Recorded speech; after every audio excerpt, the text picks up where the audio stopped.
Hey guys, welcome back to our channel. అందరూ ఎలా ఉన్నారు? నేనైతే చాలా బాగున్నా. మీ అందరు కూడా బాగున్నారని అనుకుంటున్నాను. సో మీ అందరూ ఎలా ఉన్నారో కామెంట్ బాక్స్లో కామెంట్ చేసేయండి. నేను అవన్నీ చూసి రిప్లై అయితే ఇచ్చేస్తాను. నేనైతే ఇవాళ మా అమ్మమ్మ వాళ్ళ ఊరు అయితే వెళ్తున్నాను. చాలా డేస్ తర్వాత వెళ్తున్నా. ఇక్కడ నుంచి అమ్మమ్మ వాళ్ళ ఊరు ఆల్మోస్ట్ 580 కిలోమీటర్స్ అనమాట. మేము ఎర్లీ మార్నింగ్ 7 o'clockకి స్టార్ట్ అవుదాం అనుకుంటే అది కాస్త 9:30 అయితే అయింది.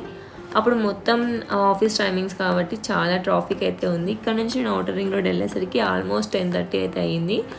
చాలా టైం అయితే తీసుకుంది అనమాట, ఫుల్ ట్రాఫిక్ ఉండే. సో మనతో పాటు అమ్మ, కార్తిక్ అండ్ భీమా కూడా వచ్చేస్తున్నాడు. సో అమ్మమ్మ వాళ్ళ ఇంటికి భీమా ఫస్ట్ టైము. వాళ్ళ కోసమే నేను భీమా అనేది తీసుకెళ్తున్నాను. చూడాలి వీడితో జర్నీ ఎలా ఉంటుంది అనేసి ఫస్ట్ టైం అనమాట.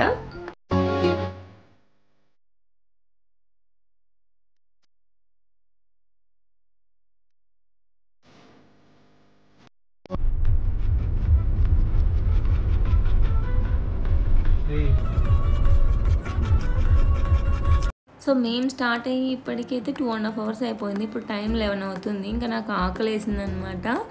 ఆకలేసి ఇంకా సరే ఇంకా టిఫిన్ కోసమనే ఆగాము. అలాగే భీమాని కూడా వాకింగ్కి తిప్పాలి. వాడికి కాళ్ళు అనేటివి తిమ్మిరెక్కిపోతాయి కదా ఎక్కువసేపు కూర్చొని నిలబడుకొని ఉండడం వల్ల కార్లో.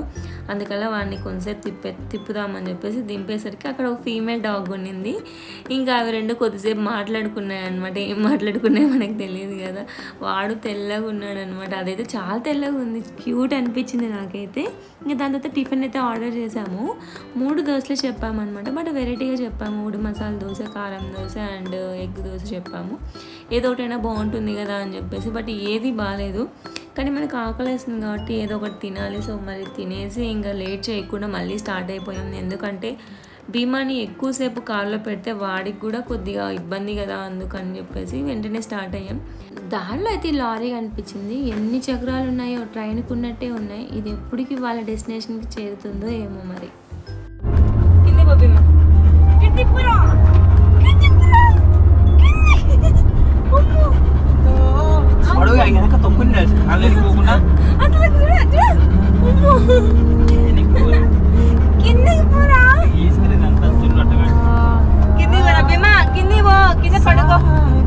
సీట్లోనే అడగలు పోయి పడుకోపోరా.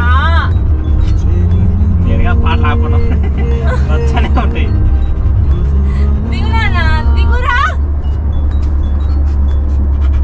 దిగమంటే ఇంకా ఎక్కుతావు. సరే పైకి వెనక్కి పోయి దీన్ని ఏమైతే నాకు ఐడియా లేదు. మీలో ఎవరికైనా దీన్ని ఏం తెలిస్తే కామెంట్ చేయండి. ఇది చాలా పొడవు ఉంది. 1.5 kilometer అంత పొడవు అయితే ఉంది. ఇప్పుడు టైం అయితే మనకి 1:30 అవుతుంది. ఇక్కడ నుంచి ఇంకా మా ఊరు 230 kilometers అయితే ఉంది. చూద్దాం ఇంకా ఎంత టైం పడుతుందో. మేము వెళ్ళేసరికి మనము అక్కడ ఆగుతూ వెళ్తున్నాం కదా భీమా కోసం, అందుకే లేట్ అవుతుంది అనమాట. ఇప్పుడు భీమా గారిని ఇక్కడ దింపి కొద్దిసేపు అట్లా వాకింగ్ చేపిద్దాం అనుకుంటే ఇక్కడ మొత్తం స్ట్రీట్ డాగ్స్ అయితే ఉన్నాయి. ఇంకా నేను కార్లోనే కూర్చుని టీ తాగేసి మళ్ళీ స్టార్ట్ అయ్యామన్నమాట. కొద్దిగా ముందుకు వెళ్ళాక ఖాళీ ప్లేస్ అయితే ఉంటుంది కదా, అక్కడ వాడిని ఆపి వాడికి కూడా ఫుడ్ పెట్టి అలాగే వాటర్ పెట్టి కొద్దిసేపు వాకింగ్ చేపిస్తే వాడు కొద్దిగా ఫ్రీ అవుతాడు. వాడు ఉండడానికి కూడా ఇబ్బంది ఉండదు కార్లో. అందుకని వాడిని కొద్దిసేపు అయితే వాకింగ్ చేపిద్దామని చెప్పేసి వాకింగ్ చేపించేసి ఫుడ్ పెట్టేశాము. ఇప్పుడు మనకి ఎలాంటి ఇబ్బంది అయితే ఉండదు కొద్దిసేపటి వరకు. ఇంకొక 2 hours వరకు అయితే ఇంకే ఇబ్బంది ఉండదు మనకైతే.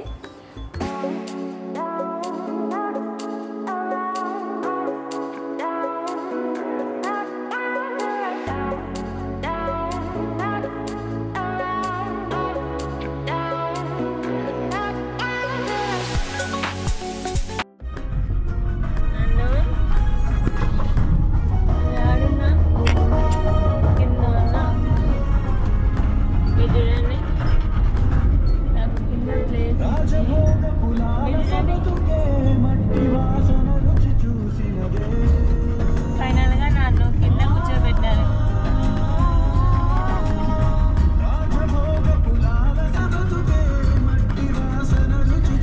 ఎట్లా చేస్తారో డాగ్స్ పెట్టుకున్న వాళ్ళు జర్నీ కానీ నాకు తెలియదు. కానీ కనిపించిస్తున్నాడు బా.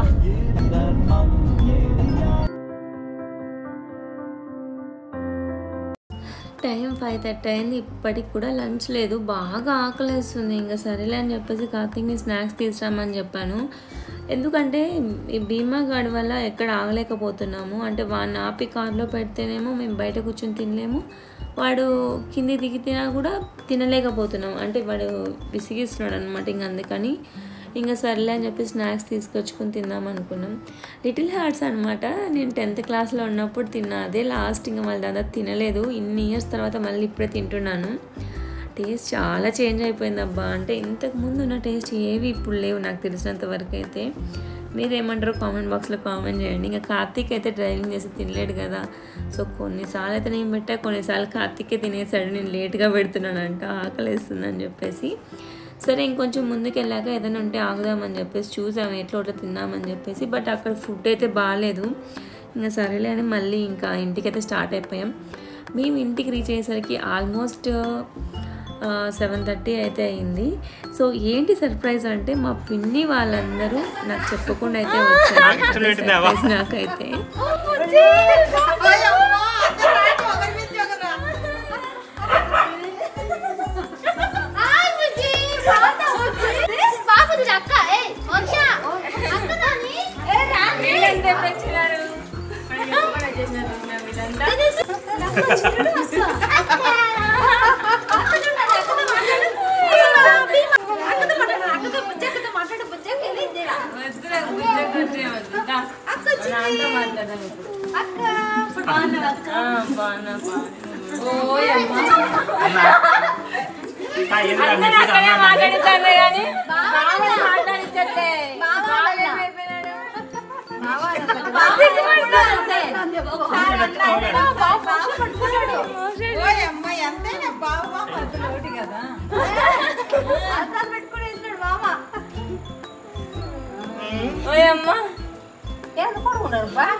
సిగ్గు నాన్న సన్నడ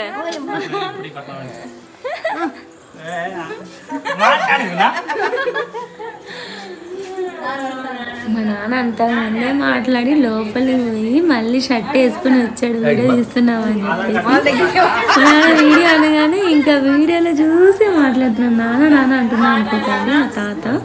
సో నాకు చిన్నప్పటి నుంచి నాన్న అనడం అలవాటు అయిపోయింది. ఆయన అట్లా తెలియని అమాయకంగా అట్లా ఫేస్ పెట్టి బాగున్నామో బుజ్జి బాగున్నావు అంటాడు. నాకు మంచిగా అనిపించింది, చాలా క్యూట్గా ఉన్నాను అనమాట.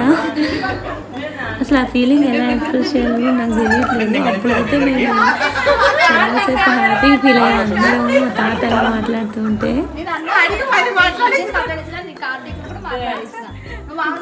అంతే కదా, అక్కడ మాట్లాడిస్తున్నా కదా, అక్కతో మాట్లాడు మాట్లాడతాం.